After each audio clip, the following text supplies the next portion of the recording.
Nah, jadi teman-teman semua, saya ingin katakan, ini karena kita lemah dalam memproduksi calon-calon konglomerat dan calon-calon politisi yang berkarakter. Tidak ada yang bisa disalahkan karena memang ini permainan yang sudah berlangsung lama. Ya nanti kita buat tanya jawab sajalah. Komunitas mayoritas, yakni umat Islam, menjadi budak di negeri sendiri. Ya, kita sebagai sesama muslim, beda sedikit saja itu bisa musuhan seumur hidup. Ini mungkin juga nanti saya akan bicara khusus soal GSMI di Banten. Ternyata kemungkinan dibatalkan, tempatnya nggak boleh di tempat itu. Jadi memang itu tadi. Tapi saya udah bilang sama Bang Iqbal, kita akan adakan. Udah mau nggak mau. Makanya dari sini nanti Mas Firdaus kalau brosur apa dibuatin biar dibuat yang bagus. Memang itu tadi. Jadi kita itu punya penyakit ketika disebutkan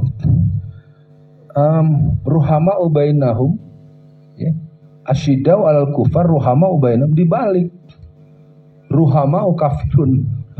Jadi kita bermesraan dengan orang kafir. Dan kalau saya buka ya, ini Mbak Etik, mudah-mudahan tidak sampai pada tingkat tersinggung. Saya punya pengalaman di lapangan. Di beberapa daerah yang dianggap kuat basis NU-nya, lebih bagus di sini ada gereja daripada ada kantor Muhammadiyah. Di beberapa daerah di Semarang itu sampai ada tokoh-tokoh lebih bagus masuk Kristen daripada ikut Muhammadiyah. Coba. Nah, itu. Tapi juga saya ingin introspeksi juga. Orang Muhammadiyah juga kadang-kadang tidak toleran. Saya ingat dulu sekitar tahun 1971-an itu. Kan khutbah, kalau di tradisional itu khutbah itu ada tongkat. Nah ini satu hari khotibnya pemuda Muhammadiyah. Itu tongkatnya dibuang lagi khutbah. Orang yang ribuan orang kan lihat itu tongkatnya dibuang. Nah itu ternyata walaupun sudah berjalan lebih dari 50 tahun, itu sampai sekarang itu juga harus introspeksi. Jadi kita juga harus belajar hal-hal yang sebetulnya tidak mengganggu rukun dan jangan kita lakukan dengan berlebihan sampai sekarang. Ya, saya berani bicara gitu karena memang saya ada di semua tempat itu, dalam artian bukan berarti saya mencela-mencela. Memang saya orang P3 dan saya tanya kenapa Anda segitu bencinya dengan Muhammadiyah? Ya Ustaz, kalau nggak mau dipakai ya taruh aja kayak nggak usah dilempar, lagi khutbah dilempar. Jadi kan orang banyak lihat. Mereka bilang dulu zaman Nabi pakai tongkat, pakai bambu, pakai tombak. Sekarang pakai AK-47 atau pakai apa sik gitu ya kan, dulu kan senjata jenis baru. Nah, itu dia merasa benar, akhirnya orang tersakit hati. Akhirnya kebijaksanaan berdakwah itu harus dimiliki oleh kedua belah pihak. Keunggulan Muhammadiyah adalah para tokoh-tokohnya tidak pernah melembagakan permusuhan itu. Saya harus sampaikan, mohon maaf. Kenapa kita selalu berbeda satu Ramadan, berbeda satu tahun? Karena sebelum rapat udah diomong, kan saya di P3 ini kan hampir 90% orang NU.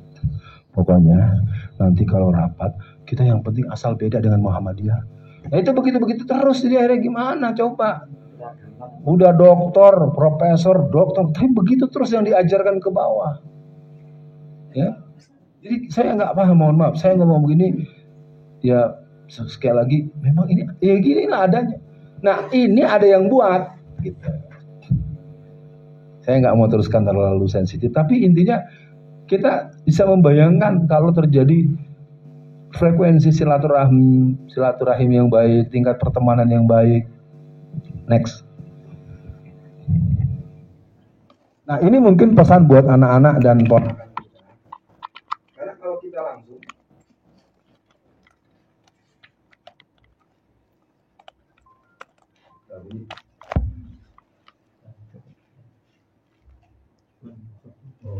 Mode. Waiting for connection. Jadi buat Bapak Ibu sekalian, ini pesan untuk anak, ponakan, dan kita juga mungkin secara proses edukasi ke bawah. Bagaimana kita dengan cara kita masing-masing, dengan teknik, dengan forum, dengan media, memahami dan memahamkan anatomi persoalan secara utuh, menyeluruh, komprehensif, dan holistik.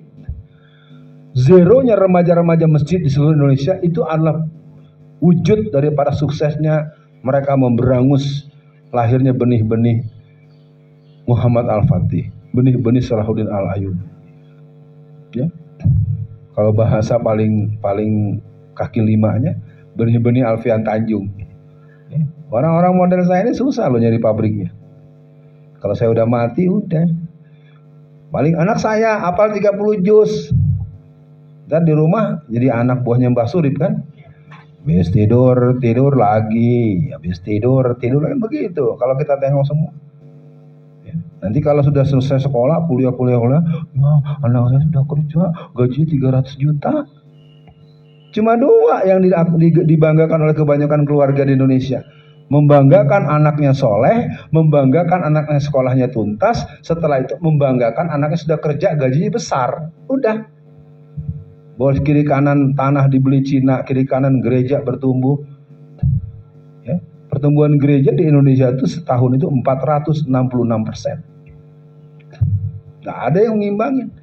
Lebih senang berantem kita sama kita, bertengkar kita sama kita, berbeda prioritas, berbeda cara. Barusan saya laporkan soal GSMI Banten itu juga sebagai buah ya, ketidaksanggupan kita untuk bertasamuh.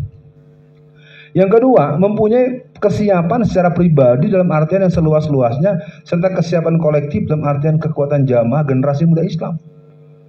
Saya tidak tahu lagi bicara apa, karena kita memang tidak dianggap oleh anak mereka, oleh anak itu. Teman-teman saya yang jadi doktor, yang jadi guru besar di UI, di UGM, di berbagai perguruan tinggi di Indonesia. Kalau jumpa dengan saya, mereka jabat tangan. Siap, Ustaz Alfian. Betul, PKI bangkit. Bahaya, imperialisme, kolonialisme, komunis internasional. Betul. Lalu apa aja kalimat berikutnya? Tapi saya punya musuh dua. Musuh saya yang pertama adalah anak saya sendiri. Musuh saya yang kedua adalah dosen junior di kampus. Jadi gitu Pak Indra. Jadi sekarang memahamkan bahaya kristenisasi, bahaya Syiah, bahaya komunis PKI. Yang akan membantah justru anak-anak yang jidatnya hitam, yang ini. Itu tadi, kelompok-kelompok salah fikir itu.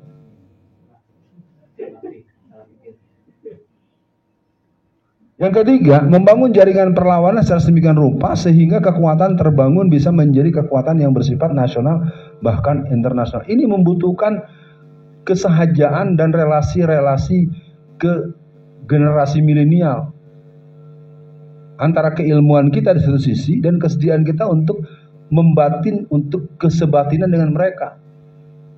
Itu mungkin saya tidak punya tawaran kalimat, pusing saya. Kalau anak sekarang kan simple. Kita baru ngomong setengah menit udah datang tuh makanan. Ibu-ibu baru mau masak. Anak sekarang tuh ciri-ciri anaknya nggak bisa masak. Biar dia pinter, biar dia solehat kayak apapun nggak bisa masak anak zaman sekarang. Itu umum ya. Kalau ada satu dua tuh pasti anak buahnya Bu Indra ya. Next. Apa yang kita hadapi hari ini?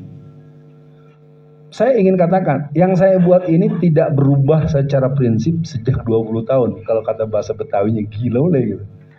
Ya, saya aja yang bikin kadang-kadang ini udah kuno nih, tapi kan enggak. Dan yang perlu adalah apa yang kita bicarakan, bagaimana antitesisnya itu yang sempat diomongkan dengan Mas Canggih tadi. Bahwa nanti poinnya bisa bertambah, boleh dikurangi, boleh apa itu silakan. Tapi saya ingin katakan, yang pertama persoalan yang dihadapi oleh kita NKRI di ambang perpres memang dipecah. Untuk apa bikin IKN? IKN itu nggak ada prioritasnya, tanahnya nggak produktif, masih kosong, banjir. Ibu kota negara itu pindah karena nanti seluruh instansi yang ada di Jakarta, dari Istana Negara, TVRI, RRI, Mabes Polri, itu semua akan dijual untuk bayar utang. Jadi yang punya kita akan dijual bayar utang sama si pemberi hutang. Nanti kita akan mengisi IKN, semua infrastruktur, semua bangunan, semua itu akan dibuat. Tapi itu bukan milik kita, milik Cina. Kita sewa. Ketololan macam apa yang kita punya? Jangan-jangan Jokowi Cina kali. Serius ya? Sampai hari ini omongan saya sebetulnya mereka itu saya tahu, saya mau ditangkap lagi, mereka mikir juga, bener juga sih Alfian. Jadi IKN itu adalah tempat perpindahan pertengahan jalur Pulau Kalimantan itu kalau ditarik lurus langsung ke Cina. Jadi kita memang sedang dalam proses khataman menjadi negara komunis Indonesia sebagai provinsi dari Republik Indochina Raya. Itulah yang membuat saya masuk penjara dengan ceramah saya pada tanggal 27 Februari tahun 2017 yang saya membahas bahaya penjajahan Cina. Dari panitia pengundang maupun dari jamaah yang hadir nggak ada. Saya itu dilaporkan polisi, lapor pada polisi. Lalu menggunakan nama orang yang tak tahu masalah. Masa anak SMP aja nggak tamat, nggak bisa ngomong, dia jadi saksi pelapor. Pas di pengadilan, iya, jadi bener-bener. Tapi kita nggak ada gunanya. Kalau sudah dibilang salah, ya salah. Karena kita memang jujur, kita ini tidak memiliki masyarakat yang militan. Ini kalau ustadz ditangkap, ya salah sendiri. Salah ustadznya, lalu kenapa ngomong begitu? Jadi ustadz si kasar. Jadi kita terus. Saya dengar kok tuh banyak yang ngomong gitu. Ya, di kita juga begitu kok. Beberapa orang mundur, ngomongnya sopan dong. Istri diperkosa orang, Mas, jangan begitu, begini Mas. Itu banyak. Ustadz jangan ngomong tolol dong. Gitu lagi terus. Nah, yang kedua, internasionalisasi narkoba. Adalah Budi Waseso yang diperkuat oleh pernyataan Jenderal Gatot Nurmantio. Setiap tahun Indonesia itu kemasukan 250 ton narkoba. Budi Waseso yang waktu itu menjadi kepala BNN, Badan Narkotik Nasional. Coba teman-teman kalimatnya dibahas, diperhatikan. Badan Narkotik Nasional itu sebenarnya menyatakan akomodir atau menyatakan anti. Kalau renungkan dulu, jangan sebut-sebut dijawab. Kan Badan Narkotik Nasional. Jadi artinya tidak ada masalah, tidak ada kejahatan di situ sebenarnya. Nah, makanya kita sering tidak mempedulikan sebuah pilihan diksi yang sebetulnya kita. Kalau Bapak Ibu tahu suka dipasang spanduk di mana-mana. Ini kalau saya turun ke sana lagi baru nanti bisa kita sama-sama mengerti. Spanduk yang dibuat hati-hati narkoba, hati-hati narkoba. Itu bukan kadang-kadang, di tiap kota kabupaten itu bisa dipasang sampai 1000 spanduk. Mana tadi absen nih? Absen yang baru ya? Saya mau tanya dulu nih sama siapa nih? Yang paling bawah siapa nih? Abdul Hamid. Bukan, tuh coba baca di bawah. Nah, makanya nih. Ini datangnya kapan? Semalam apa tadi? Oh, pindah posisi. Mana dia orangnya? Saya lupa lagi mau nanya apa tadi. Narkoba, BNN. Ya. Bu Sri ya, Bu Sri. Spanduk yang dibuat 1000 buah itu. Kira-kira dalam bahasa kemasyarakatan ada nggak orang mau buat sukarela membuatkan spanduk begituan 1000 buah? Kita tanya Bu Indra yang suka nyumbang. Bu Indra terpikir nggak bikin spanduk hati-hati narkoba 1000 lembar? Enggak, memang enggak. Karena spanduk itu dibiayai oleh bandar narkoba. Hebat ya? Keren habis. Di tiap kota kabupaten ada 5 komisioner anti narkoba. Sebenarnya bukan anti BNN. BNN kan Badan Narkotik. Nah, kalau badan kan lembaga narkotik, nggak ada kata-kata anti di situ. Jadi kalau mau kita sama dengan kasus DKM dengan DPM tadi. Jadi kita tuh sering tidak peduli bahwa ternyata kita saya ceritakan ya. Sebutlah misalnya jangan kota Solo lah, kota Tangerang. Di tiap kota kabupaten itu ada 5 tokoh yang akan dijadikan anggota BNN kota atau kabupaten. 1 pensiunan polisi, 1 dosen, 1 artis, 1 ustadz. Nah, dari 5 itu yang banyak tidak bisa masuk itu sebenarnya ustadz. Tapi antum karena ceramahnya terus anti narkoba, nggak masuk dia. Nah, ini berdua ini sebagai para bandar narkoba, lihat dia nggak masuk. Saya sebagai wali kota atau bupati, antum datangin, Pak, tolong masukin ustadz itu. Untuk 100 miliar. Jadi kan dia dilantik, dia kemana-mana udah bangga bener sini. Ketika dia sudah dilantik, ditelepon sama atau sambil bisik, Anda jadi karena dibantu sama 2 bandar narkoba. Dia kan dengar bahwa dia jadi di backup dari sini. Lalu kemudian antum WA dia, Ustadz sukses ya, salam dari kami. Sudah kami selesaikan lewat Bupati.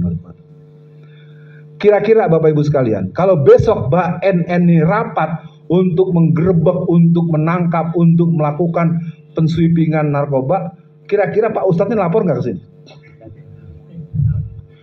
Nggak usah diminta lagi tuh mah.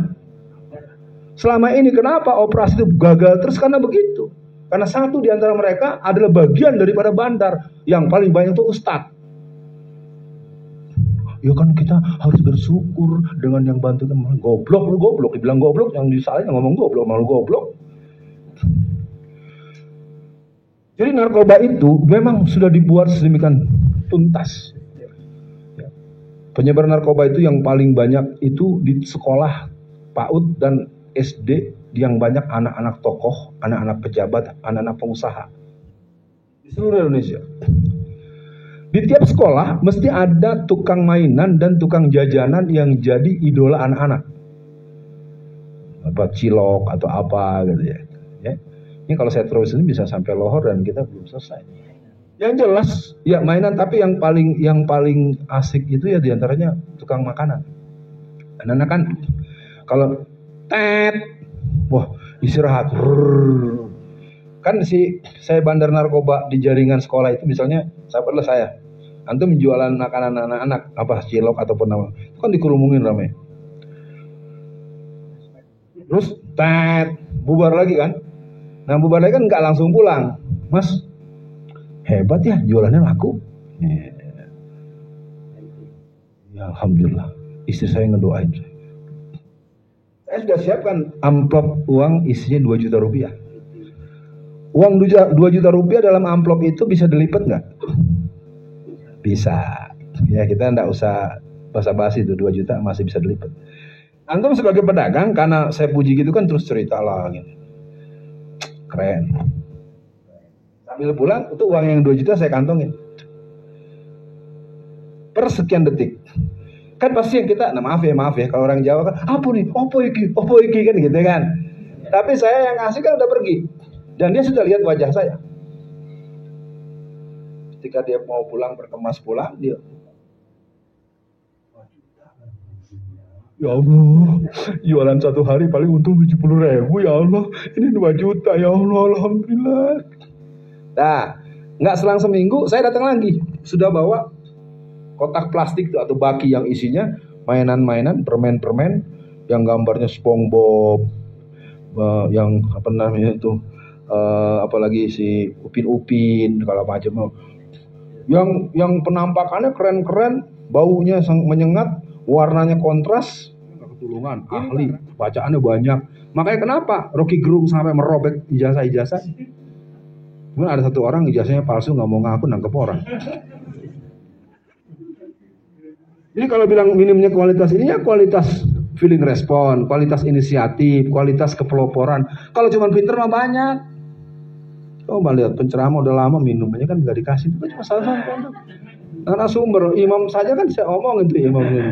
Masa minumnya begitu, masa sama minum kayak apa yang biasanya air hangat gitu. Ya. Maaf, pembicaraan saya bukan dalam konteks saya pengen dimanja, karena kita emang terlatih nggak peduli. Kita terlatih nggak peduli dengan hal-hal ya. Sebenarnya saya kalau boleh apresiasi ya Mbak Etik ya. Ketika Mbak Etik menyediakan kemarin di rumah beliau di air putih, wah itu saya bilang, oh ini kalau istri saya lihat dibilang temennya nih ya. Saya juga kaget kok Bu Etik kalau tuh menyediakan di gelas. Biasanya orang kalau tamu dikasih teh gitu kan. Berarti Mbak Etik ini punya pengetahuan dari mana nih? Itu penting. Tapi saya ingin katakan, kita kalau kata Taufik Ismail, di antara kelemahan daripada generasi 80-an ke sini adalah lemahnya daya sastra. Misalnya gini, ada orang datang nih, Assalamualaikum. Ada orang jelek. Kan ibunya tegur, jangan lambat, jangan. Emang jelek, kita harus mengatakan apa adanya. Kulil hakka wal kanamuron. Dalilnya bener, gobloknya gak ketulungan. Itu anak zaman sekarang. Apa kata Taufik Ismail? Di antara kelemahan generasi kesini, lemah sekali membaca buku-buku sastra. Emang orangnya jelek lah katakanlah, tapi kan nggak usah diomong depan orangnya. Dan ketika dia pakai keluar dalil lagi, dalilnya bener, ngomongnya kagak bener, mengerikan. beban hutang, pandangan hidup yang sesat dan membahaya. Mau nikah tapi nggak pengen punya anak, berkembang sekarang di banyak anak-anak di mana-mana. Ada yang saya udah curhat juga dengan istri saya nih. Saya selama di Solo ini udah 3 sampai 5 orang yang kebingungan umur, ada satu lagi di Jogja, dan saya jangan sampai nyebut nama. Umur 34 tahun, masih gadis. Saya nggak tahu kalau masih perawan atau itu urusan dia ya. Tapi masih gadis, belum pernah nikah. Tapi udah selesai S3-nya tamatan Amerika. Pejabat di sebuah instansi pemerintah yang bergengsi. Jabatannya, Ustaz tolong cariin suami. Nah, setiap yang datang pasti begini nih. Iya, gaji, honor. Kalau udah pejabat-pejabat eselon tinggi kan datang sama honor sama uang tunjangan jabatan itu udah ya. Antum katakanlah punya gaji sebulan 20 juta, dia pemasukan sebulan 350 juta. Katanya laki-laki mau mendatangi seorang calon suaminya atau calon istrinya, ya maaf. Lalu kemudian dia tahu bahwa dia calon istrinya itu gajinya 350 juta, dia cuman pertanyaan pertama itu lagi dari istrinya, gaji kamu berapa sebulan? Asik, udah asik. Dan itu bapaknya cerita, memang selalu mundur. Saya tidak dalam bahasa apapun, saya ingin mengatakan ini mungkin nyerah dah. Pokoknya sekarang itu nggak mau nikah, nggak mau punya anak. Apalagi saya kalau cerita kadang banyak yang nangis ibu-ibu. Saya tinggal kan di Brumnas, Tangerang. Saya ingat betul tuh ibu-ibu zaman saya remaja tuh, ibu-ibu masih ibu muda, cantik-cantik. Sekarang udah nenek-nenek, gendong anak, dorongin ini. Coba. Dari zaman dia punya anak, dia repot ngurusin anak-anaknya. Sampai dia punya cucu, ngurusin cucu-cucunya. Anak dan menantunya kerja, ngasih uang cuma 300.000 buat sebulan penuh. Dan gak boleh ngasih cucu makanan yang tidak bergizi. Asli saya ngomong ini. Ngasih 300.000 tapi maunya anaknya apanya susunya, terus apalagi tuh ati ya kan. Kalau makanan anak kecil yang itu kan di blender semua. Sekali belanja aja 100.000, ngasih 300.000, bentak-bentak lagi. Dan itu hari ini terus. Itu adalah penderitaan yang tidak banyak diomong oleh banyak ibu-ibu yang tinggal di rumah bersama anak dan menantu. Orang lihat seolah-olah dia kayak ada stres. Saya nggak tahu kalau di sini, yang saya tahu di sana Tangerang. Kita ada mau, ini jam berapa nih? Makanya nih bahannya masih ada nggak nih? Nih kalau udah bicara gini nih, otaknya harus memanusiakan manusia yang bisa berfungsi sebagai manusia yang dimaksudkan oleh Allah dan Rasul. Itu pendidikan menurut Islam. Kalau kita tidak, pendidikan itu yang penting gue sekolah tinggi jadi kaya, bisa meres orang miskin, bisa bohongin orang, bisa maksa orang mau melahirkan sesar, kasih obat yang mahal biar cepat sembuh padahal obatnya berbahaya. Ya ibu-ibu, bapak-bapak harus tahu kalau kita ke dokter, bentar dokter nih, apa keluhannya? Flu. Saya ini pusing-pusing, wah, mata saya kunang-kunang. Saya kasih obat, ternyata obat itu satu gabungan tuh harganya misalnya 45.000. Nah, nanti sembuhnya 2 minggu. Sebenarnya dalam ilmu kedokteran, obat-obatan yang diberikan itu tidak menyembuhkan, tetapi menekan. Maka dalam tahap tertentu dia akan berbalik. Nah, ntar dia kasih lagi, nih, juragan kambing. Saya kasih obat yang 95.000. Baru berobat pagi, sore sembuh. Padahal obat yang saya kasih itu berbahaya. Tapi kan orang sekarang kan kalau dikasih, yang dipuji dokternya. Emang sih, alhamdulillah dulu. Alhamdulillah ya Allah, saya udah padahal itu berbahaya. Dan itu berjalan terus. Tidak ada yang mau menyoal. Pertama, saya juga ilmunya nggak tahu. Saya cuma tahu kelakuannya bener begitu, itu aja. Kita mulai ya, bismillah. Next. Nah, pertama, kita semua harus menyadari akan nilai pendidikan. Pendidikan itu bukan soal bayaran. Pendidikan itu bukan soal kuliah, mondok di mana, sekolah di perguruan Islam apa, bukan itu. Pendidikan itu adalah sebuah proses di mana orang diajar untuk menyadari bahwa dia punya nilai dasar untuk menjadi manusia. Ini susah. Zaman sekarang saya lihat pendidikan, sekolah murah, sekolah gratis itu tidak jadi bahan kampanye. Gitu Pak Indra, bukan bahan kampanye. Nggak ada negara-negara nanti kalau saya presiden sekolah gratis. Enggak, sekolah emang gratis. Lihat, dia anak sekolah semua, nggak ada cerita bayaran. Makanya itu tadi, karena masyarakatnya udah nggak punya mental politiknya, nggak ada, ya sudah dibohongin mau. Nanti kalau saya presiden, nanti orang pengangguran dapat gaji mau, dibohong. Tahu bohongnya terus-terusan. Bilang bohong ditangkap. Yang ketiga, pendidikan sebagai pilar yang kokoh ketika peraturan dan konstitusi dalam kelembagaan, institusi, dan SDM partisipasi berjalan secara strategis dan simultan. Di Kutai Kertanegara, tahun 2004 itu bupatinya membuat sekolah gratis dari SD sampai S1. Tahu nggak apa yang terjadi, ibu bapak sekalian? Masyarakatnya nggak suka sekolah. Iya, gara-gara digratisin malah nggak sekolah.